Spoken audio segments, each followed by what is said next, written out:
Those will be the best memories. I just wanna let it go for tonight. That would be the best therapy for me. All the crazy shit I did tonight, those will be the best memories. I just wanna let it go for tonight.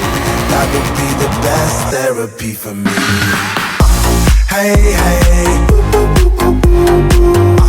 Yeah. So hello everyone, this is the Sports Show podcast, and today we're joined by Deaghlan and Dalton. How are you, mate?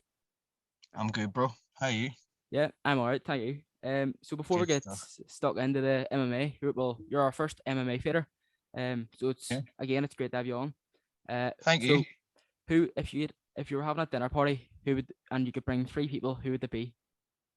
Oh, no, I didn't know these are the types of questions. They're interesting. They're good ones. Let's see.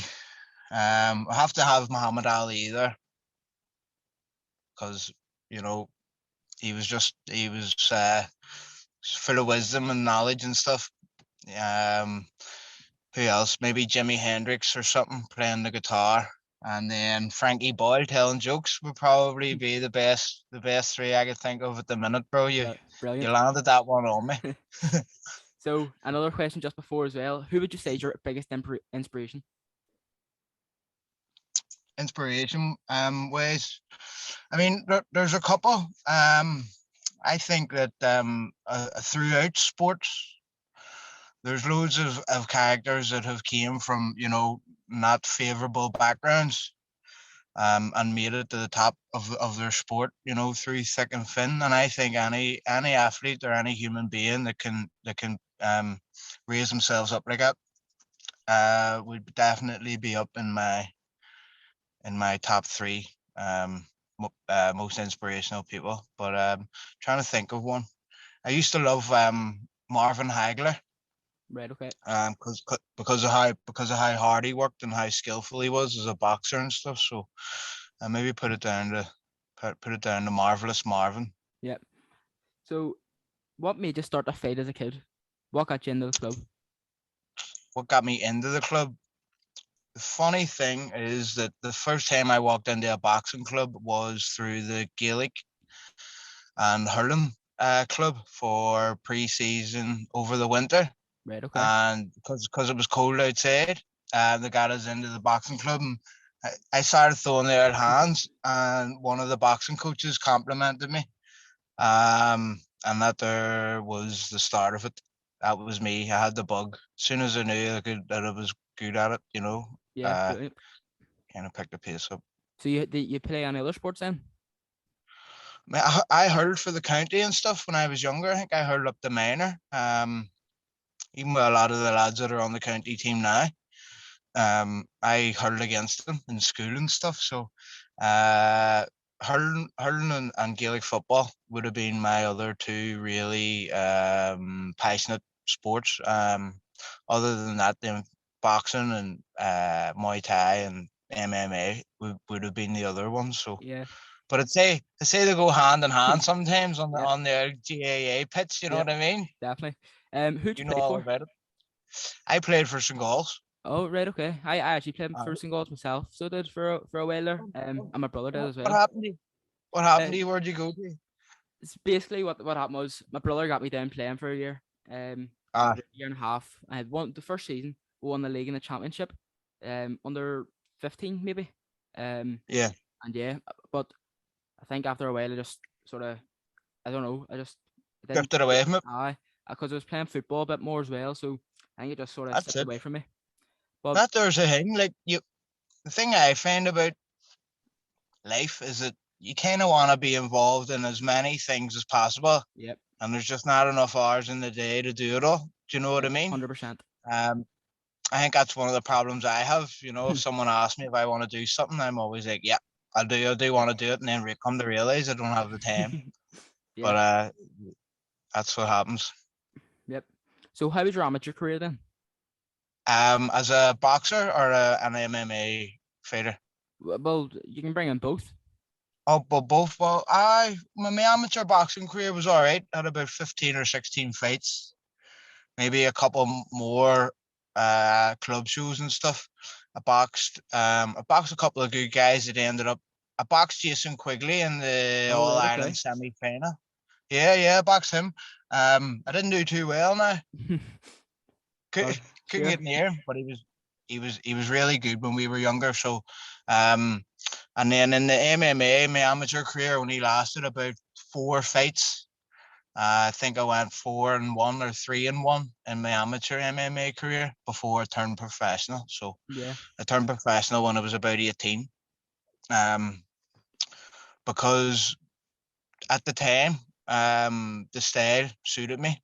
I was an aggressive fighter, and the smaller gloves I could punch hard, so the smaller gloves kind of suited me. So they didn't hang about. They stuck me straight into the deep end.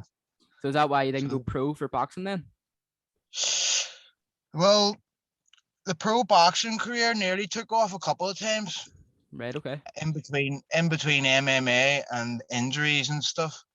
I wanted to go pro boxing a couple of times, and then it's a very difficult game, pro boxing. You're dealing with managers and promoters and stuff. Obviously, MMA is the same, but for the boxing, it just seemed to be like there was a lot more work around ticket sales before you got paid.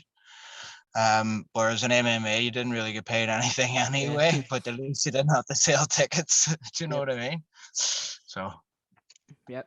So fighting as a pro fighter, does it feel any different atmosphere ways and stuff than fighting as an amateur?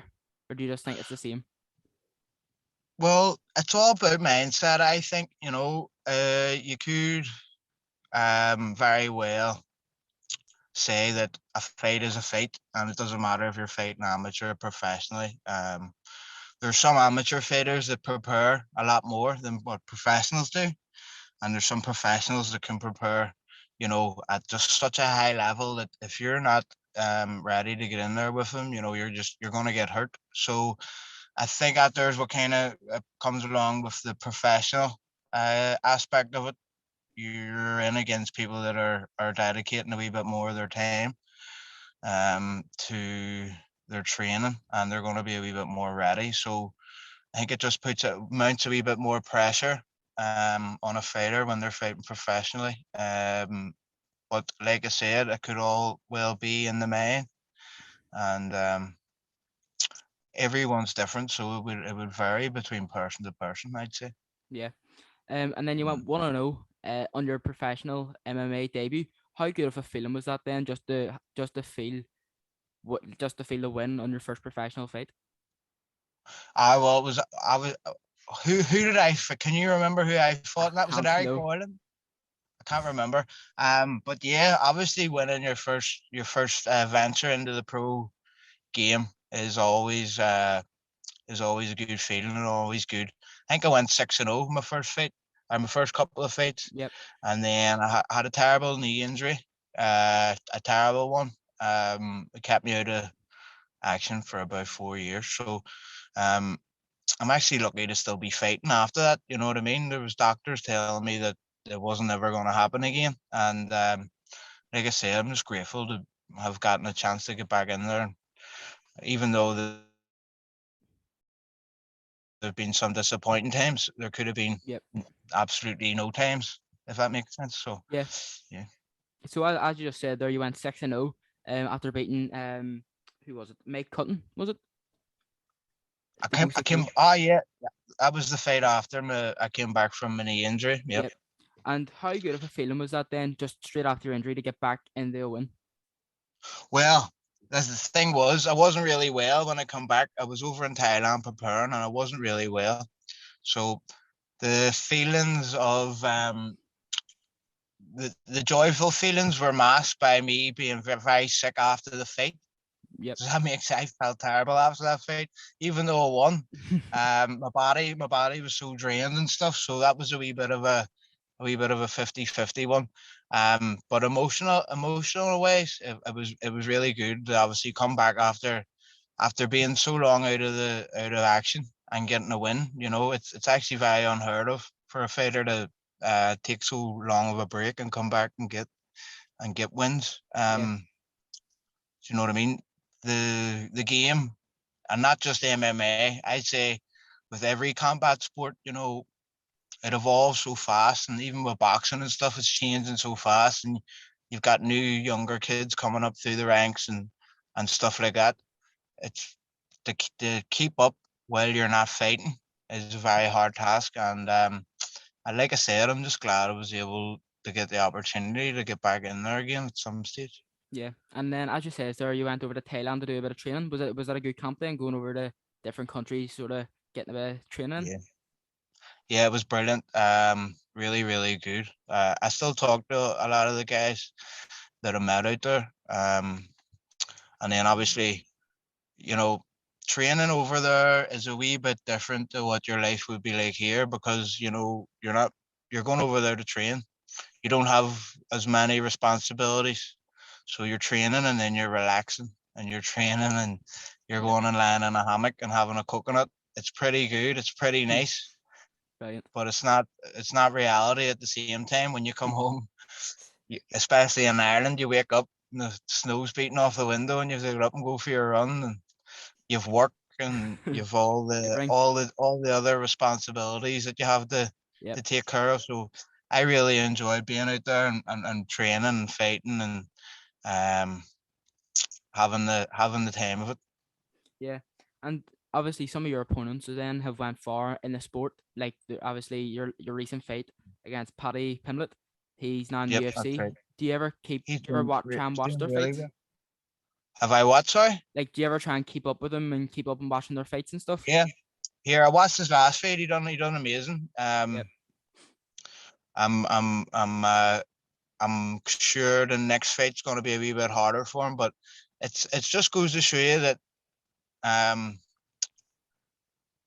they wouldn't have rang me unless I was around that level. So gives you a wee bit of confidence that you're touching the surface, if that makes sense. But I'm really happy for Paddy. I'm sure he's loving it at the minute, and he's getting the fights, and he's getting the publicity and stuff like that, which I'm sure he loves it as well. Yeah. So I was just actually watching the build up for the Liverpool match there, and he was talking on BT Sport. Just he must have support Liverpool as well. Aye, so I actually just noticed that. He does, yeah. Class. So that's good, bro. You had a few losses after you went 6-0, and then you got back on track to win at the main event at Cage Legacy. What went through your head getting up? You want back on track here after these few losses to just try and just win as much as you can, really? Yeah, well, that was a funny part of the career because you have lost 3 in a row. The fights that I lost were not against easy opponents, and the fights were not lost by a big or a huge margin. Does that make sense? Yep. I was narrowly beaten by 2 really, really good fighters, and in the other fight I was stung by a cut. So I was still kind of confident enough that I could compete at that level. And we try to bring the level of opponent down to just get back on the winning column. And then a week before the fight, the opponent pulled out. So that win against that guy in Cage Legacy, he was a beast. Like, they got him from South America. He was really strong. I can remember hitting him, and I'm not really rocking him too much, and knowing that I was in for a tough night. So, but like I said, to come back after 4 years and not fighting and get a win, and then to go 3 in a row on the loss column and still get back in and get a win, I have to give myself a wee bit of credit for those types of things. You know what I mean? Yeah, and just on that topic as well, was there ever a time in your career where, like, you weren't in the right mindset to fight, or you didn't want to fight anymore? Yes, bro. There was loads of times like that. To be honest, I'll be truthfully honest. There was times where you were about to get into the fight and you were like, I really don't know what I'm doing here. Excuse me. Right. There was sorry, mate. There was sorry, don't worry about it. Did you hear that? Yeah. Yeah, I was only a wee vibration. It's alright, don't worry about it. Okay. So there's obviously be times like that, but every athlete everyone that's striving for greatness gets those same voices in their head that tell them that they should just stop, they should quit. But I think that's what makes you stronger. You know, telling yourself that you're not gonna subside, and you're not gonna fold, and that you're gonna keep going, and that you're gonna go through with it. And that's bravery as well. And like I said, it's not just me. I'm sure that there's people out there in every sport that get the same kind of feelings. But I think in combat sports, because it's such an individual thing, or like a lonelier thing, Yeah, you're competing on your own, you make it a wee bit more. So um, yeah, just stay strong, and there's nothing that you're gonna do, nothing that you're gonna be able to do to change what's about to unfold. You know what I mean? yeah, If you look at it like that, you have to go through with it. If you're a fighter, you're a fighter, and there's sometimes there's not really much that you can do about it. yeah. So then a fight later Mm. after that, and you fought a cage conflict then twice in a row. And do you think Yep. one of the best things about combat sports as well, if you're fighting locally, all your mates can go and watch it, and you just get the buzz in the octagon. Yeah, they love it. You get all the headers there as well. But no, even down in Drogheda when I used to fight down there, or in the Devenish, I fought in the Odyssey, fought in the Three Arena in Dublin. There was times there where I was bringing a good crowd down, and yeah, no, to hear your mates in the crowd chanting your name and stuff like that when you're getting wired into someone else is pretty good. Like Yeah, there's definitely a buzz behind it, and yeah, just thankful that I have a couple of fans. yeah. And you were fighting with Fight Academy Ireland at that time. And Yeah, see now the prospect coming out of there, it's unreal. Like there's so many yeah, up and they're coming doing well. fighters, just like Damien McGuigan. He's young and he's winning everything I at the love minute. VD. He's class. Yeah, he's good, isn't he? Do you He's think? so young as well. Yeah. Do you think there's going to be any fighters just like Paul Hughes as well who are going to make it to the UFC? Yeah, I'm sure there is. Like, I mean, you have to think about it as well. Like in Belfast, we're still a good couple of years behind a lot of cities Yep. in Europe as terms of development and stuff. So I'm 100% confident there's going to be a lot more UFC fighters coming out of Belfast in the near future. There already is lads coming from around Belfast, but it's just one of them places. You know what I mean? It is hard to Yeah. break out. A lot of people know that, and a lot of people know exactly what type of place that they live in as well. And it is hard to steer yourself out of this place. But like I said, I would be pretty confident in the next couple of years that there's going to be a lot more champions and a lot more of the boys getting big exposure and better pay, because that's what they deserve. I fought my whole career for not a lot, and I'm not doesn't bother me at all. But there's lads out there that are be willing to put the work in, and they deserve to be paid for putting their bodies on the line and their minds. Do you know what I mean? Because Yeah. it's not just a physical thing; it is a mental thing as well. Yeah. And just on that topic as well with Paul Hughes, he's obviously fighting in a few weeks. That's Do you, right. And he's fighting for the world title yep, yep. So again. it's a massive fight for him. Do you have a prediction on it? I'd say Paul will win this time because he's determined. You know what I mean? And the guy narrowly beat him the last time. I think Paul has a good work ethic, so give Paul a nod on this one. Like, be Yeah, surprised if your man wins. yeah. And then what do you think's next for Paul then if he wins this? What is that? That'll be him having the Cage Warriors champion, the Yep, proper champion, isn't he? I think so. I think so. I don't know. He might defend the belt, or he probably maybe wanna Be Sean. get another couple of fights, and then when they get the nod, all the champions from Cage Warriors go into the UFC anyway. So Yeah, that would probably be the way he's heading. yeah. I think that would be his mindset as well. That's his goal. He wants to go to the UFC. I want, fair Definitely. play. So then we'll go on to your Cage Warriors debut then against Paddy Pimblett. The Not the one, best, not the best debut anyone's ever had. yeah. Like, to be honest, but we'll talk about it. So obviously it was only 2 weeks after your recent fight at Cage Warriors then, or sorry, Cage Conflict. What That's is right. the story That's right. behind it?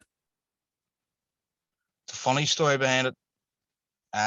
I fought and won the title on Cage Conflict, and then obviously went out celebrating for a couple of days, and then I got a phone call on the Tuesday saying, "Do you want to fight Paddy Pimblett in not this weekend but next?"